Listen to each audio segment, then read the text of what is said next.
Hello, I'm Dr. Rebecca Wolf. I oversee the math department for Ivy Tech Lafayette, and I also helped develop the Math 123 Quantitative Reasoning course, and I've done a lot of work statewide with this course. I wanted to make a video to go over the Lafayette Math 123 course in Ivy Learn to help show you where you can find some of the important information and give you a little tour of the homework, the syllabus, and things like that. So I'm starting here on the Ivy Learn dashboard homepage, and it's right before the semester starts. So there's some important announcement information that you may see at the top of your dashboard. So this semester, we have changed bookstores to use eCampus. And it's very important that you check your email or you click on this message to verify your home address. And for the Math 123 course, you'll actually be receiving a physical course packet. The current one is kind of green and gray. So it's very important that you check your email or follow this link so that you can let them know if you want to have this emailed to your address or if you want to pick it up at the bookstore. And of course, make sure that your address is correct so that you can get that as soon as possible so you can start your first day ready to go with all of your course materials. If you are a new student, I highly recommend that you go over some of the Getting Started with Ivy Learn that is available through Ivy Tech. That's going to help you navigate all of your courses and help you familiarize yourself with where to find things in our learning management system. All right, so let me go into just one of my many Math 123 courses that you see here. So in Lafayette, we typically offer this course in one of two ways. We will offer the traditional class where you meet face-to-face with an instructor. Most of those are 8 weeks where you meet 3 hours twice a week with the instructor. We also offer a virtual option of this course. So you still meet with your class and your instructor, but you do that via Zoom. It is possible to take the virtual class and never have to come to campus, although you do have to somehow have your test proctored with us. All right, so this is what the course shell looks like. Like any Ivy Learn course, on the left, there are quick links to get to some of the important things in the course. And I've put quick links on the home page of the course as well. Okay, with this design, the first thing you should see is your instructor's name and their Ivy Tech email, along with my email, in case you need to contact me because your instructor is not answering. Now, while we give you the Ivy Tech email, I really recommend that students use this Ivy Learn inbox for all of their courses. That makes sure that those messages are captured and saved. And you can set that up to forward to your own email, and most instructors have it set up to forward to their email so that they get that right away. On the home page, these are actually buttons. These are links. And I'm going to start with the Start Here button. Although it's kind of generic, there is some good general information about succeeding in courses in here. And throughout the course, we're going to also work on some study skills because I know math is a challenging topic for a lot of students. So even just in the titles here, log in frequently, space out your learning. Wait, that's some good advice right off the start here, along with some learning tips.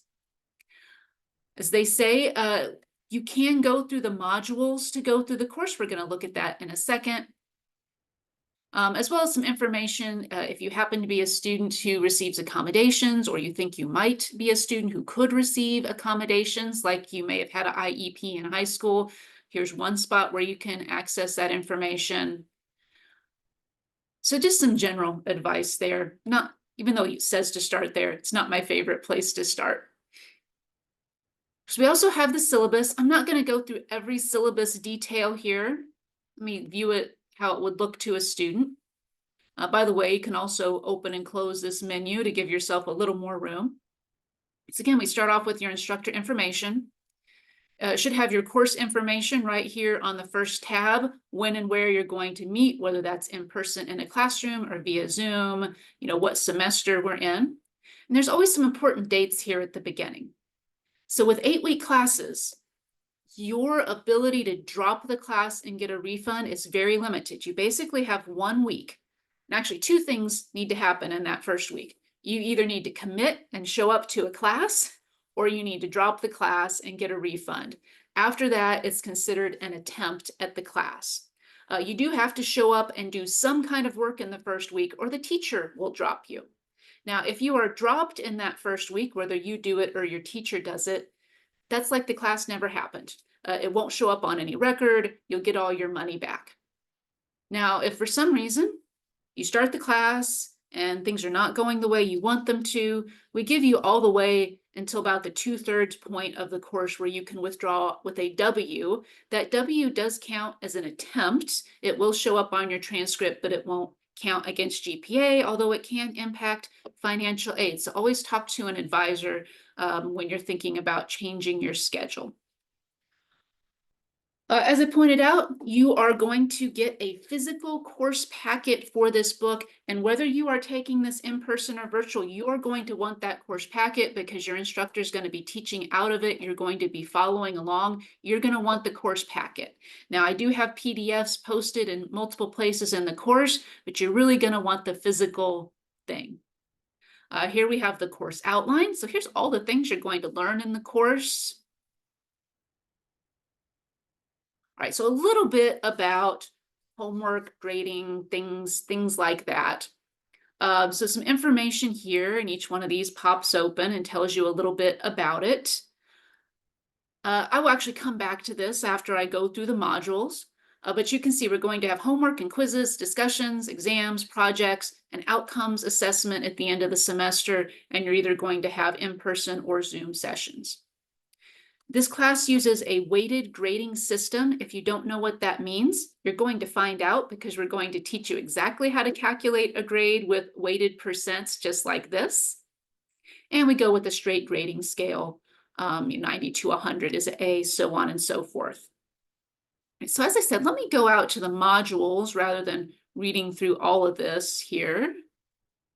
So multiple ways to get to things. I could click on modules here. I could go back to the home screen. I had a link to the modules there. So the top module is resources. There are lots of ways to get help. I encourage you to get help in this class if you need it. So let's start there. So our ed tech people can help you with getting your computer set up, or if you can't get Microsoft Word to work on your computer, things like that. They are here to help. On the Lafayette campus, they have an office in Ivy Hall. They're actually moving, I believe, to 1174. I will get that updated when I have the right room number. And they also do some office hours in Guype Hall. So Guype Hall is our Student Success Center. And we also have tutoring in Guype Hall, and we're going to have our ed tech people there to help as well. So tutoring, you go to that, and I also have a link for that on the homepage. So the top here, you can kind of see there's a picture of Guype Hall. It's the building with all the windows. This is where my office is at, and I spend a lot of my time. On the first floor right now, it's the library and study space. On the second floor, lots of study space, and our tutors are up there. It is walk-in tutoring. You don't need an appointment. You just come up, log in to sign in, and sit down and start working. And you can come up there just to work on your homework, or you can come up there to get specific help. Now, if you can't physically come, we do have an option where you can follow the Zoom link. So here's the math information. There'll be a Zoom link there that you can Zoom in with our math and science tutors if you need to do it that way. In person's always better, but that Zoom link is there if you need it. And we have other topics as well. We have writing tutors, an accounting tutor, chemistry tutors, all kinds of help. Throughout the course, I have resources posted. We have course videos for every page of that course packet. We have Google Slides for every page. I built a page with Excel resources to make them easy to find. There's another link to disability services, a link to the library. The Student Resource Center link is actually quite helpful. I mentioned maybe doing the Ivy Learn tour course. They have a lot of that information in these modules, really useful information for new and returning students. Oh, and there's my contact information will be in there again as well if you're trying to find me.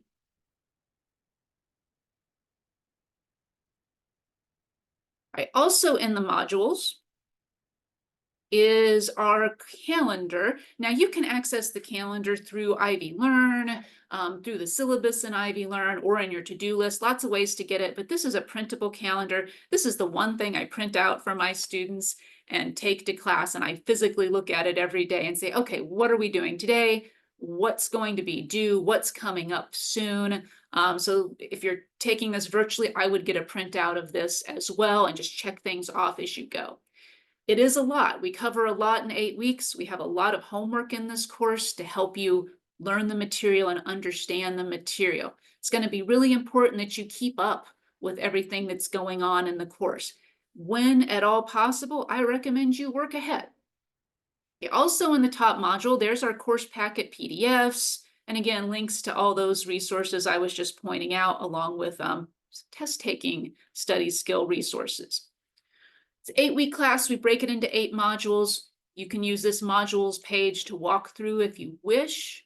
So I have written here our learning goals for each module. Then the next page, a checklist. It looks like a lot, but this is little pieces that you're going to do during the week. So start by reading your syllabus.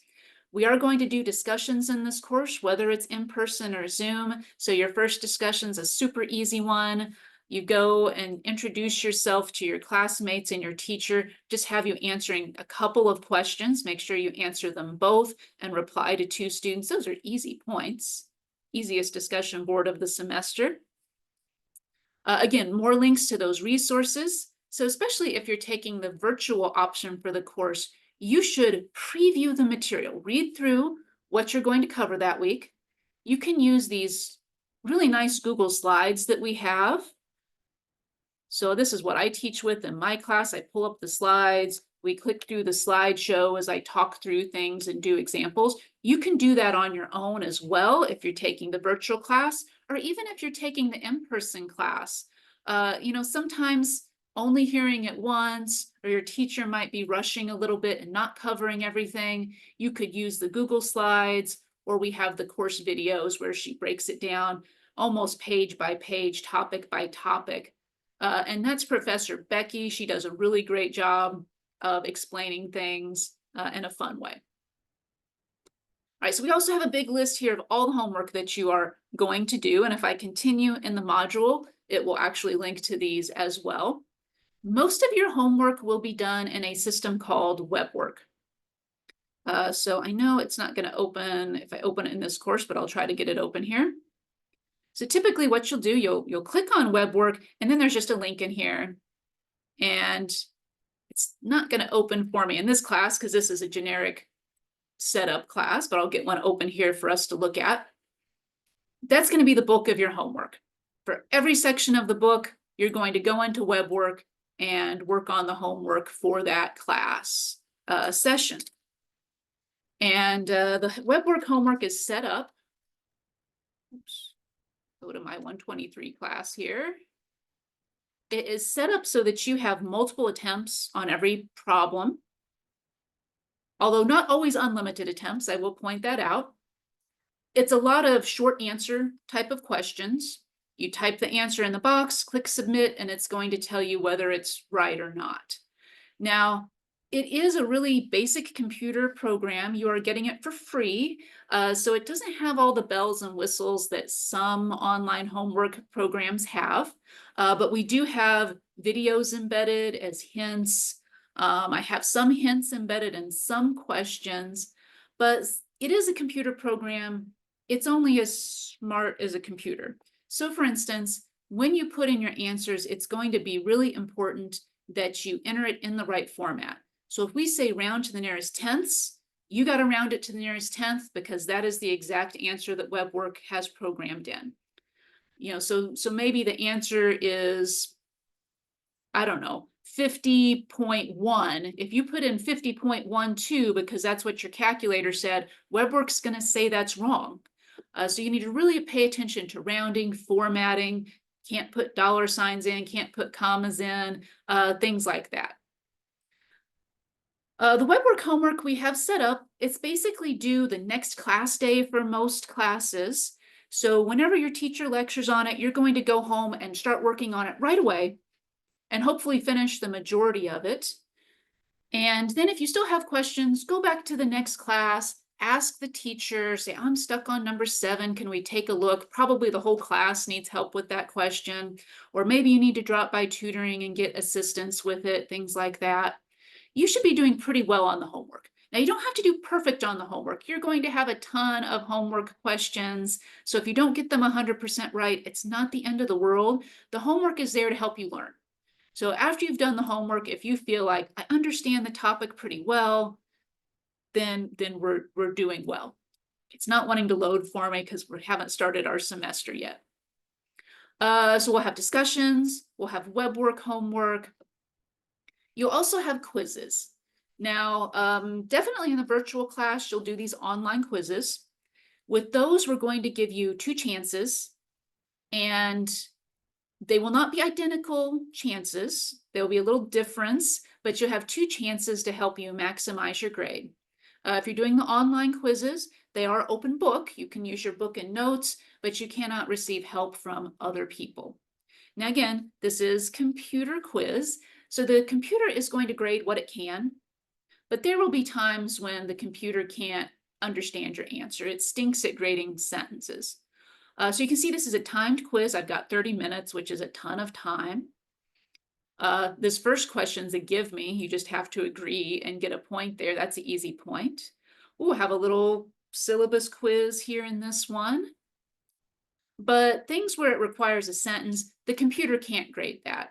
So you're going to submit this. The computer's going to grade what it can. And the score that you receive, so I only got a 1 out of 15. Don't be upset. Your teacher is going to go back in and check on what the computer can't grade. They're going to grade your sentence and maybe give you some feedback if they had time. Now, for both the virtual and in-person class, your instructor can and is actually encouraged to give additional quizzes, to give paper quizzes if possible, to help kind of prepare you for the test. In the virtual class, you might have problems of the day that are getting a quiz grade. So attendance is important because typically we don't let students make up the quizzes that they miss. We will drop, I don't know, let's see. Let's go to the syllabus. How many quiz scores do I drop? Someplace in here in the grading part. I want to say maybe 2 homeworks and 1 quiz.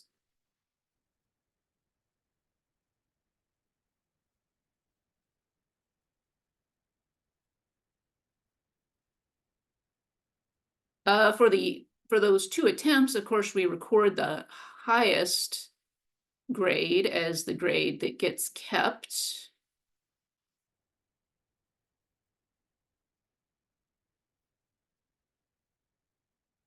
One lowest quiz score will be dropped. I knew it was in the syllabus someplace. We'll drop 2 low homeworks. You're gonna have a lot of homework.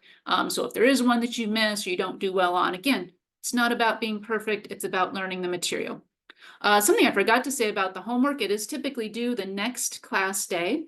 And then after that, it automatically goes to 50% reduction. So you can still work on it up through test day and get partial credit for it. So here's my web work open. As I said, most of these are short answer kind of questions. Let me find a good one. So here we're doing some basics with ratios. Some of them are multiple parts. So this one's kind of a silly one. 16 ants to 14 wombats. Okay, express the ratio as a reduced fraction. So 16 over 14, but I want to reduce it. 8 over 7. As I started typing, this tool came up, but I just typed 8/7, and it knew that that meant I wanted a fraction. This is a multi-step one. You can use preview, or you can use submit, either one, but preview will open the next part if it's correct and not use one of my attempts. So typically we have these set so that after you miss it 5 times, it will give you new numbers. My advice for students about asking for help, if you're starting to get close to hitting attempt number 10, you should ask for help because it could be something broken with the problem. It could be a formatting issue. It could be something really small. We don't want you to be frustrated. So try it a couple times. If you're not sure why you're missing it, maybe skip it, come back to it, skip it, go ask for help. Go back to my modules. So in the first week, we're going to have sections 1, 2, and 3 in the first week. You're going to do a discussion intro. You're going to do a couple quizzes over some of those sections. In the second week, we're going to introduce Excel a little bit. Don't worry, we'll teach you everything you need to know about Excel, how to download it on your computer and use it. In this course, we're going to do 3 exams. So in the in-person class, you're going to do good old paper and pencil exams. In the online course, you will have to have your exam proctored. It will be similar to the online quizzes that you take, but you will have to have a proctor who gives you the password and watches you and make sure that you are doing it on your own, closed book, no help from anyone else. Throughout this course, you can use a calculator. I like the TI-30X2S. You find one. This kind of blue one is the most common format. So a scientific calculator of any kind, that's the one that I like. You get to have that throughout the course. To prepare for the test, we're going to have these review quizzes that are like online practice tests that you can do over and over. And then the tests, test 1 and 2 are about 20 questions each. Test 3 is about 30 questions. And they're a mix of short answer, longer answer, and a couple more challenging questions. But they'll be very similar to what you see in the homework and quizzes. So we're building you up throughout the course to really learn and master the material. We'll also do 2 projects in the course. Those projects will have an Excel component and then a written component.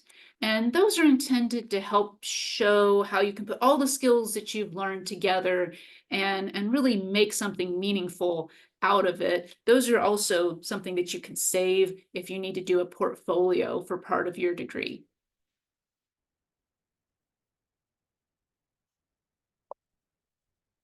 I think that's the main thing. So if I go back out to my home page, down here at the bottom, again, I have quick links to the videos, the slides, the tutoring. Again, we have help and resources button here. Again, lots of ways to get help. If you're doing the virtual class, you'll have a Zoom link here that takes you to the Zoom course. Your instructor will have that set up. They'll probably email that out before the course begins. I really recommend that you use the Lafayette tutoring. But we also have the tutor.com tutoring that's 24/7. And if you're at a different campus than Lafayette, go to the Ivy Tech tutoring page and see, what does your campus have that you might be able to go and get help as well. If you're taking the class virtually, or if for some reason you're not taking your exam in person with the rest of your in-person class, you'll use this Smarter Proctoring link to set up your exam appointments. And there's more information about that when we get closer to test time. I'm trying to think if there's anything else I need to tell you. I would say, again, my big advice, start early. Don't be afraid to ask for help. We want you to be successful. Really, really, we want you to be successful. This class is a lot, especially if you're taking it in 8 weeks. So you need to work on balancing, what's your other class schedule, what's your work schedule, your life schedule, to try to make time each week for this class. But really, the math in it is attainable for most students. It's just a matter of putting the work in, keeping up with everything, and asking for help when you need it. So you've seen my email in here a couple of times. It's rwulf@ivytech.edu. So you have questions for me, or if issues come up during the semester, let me know and I will do my best to assist you. Have a good semester.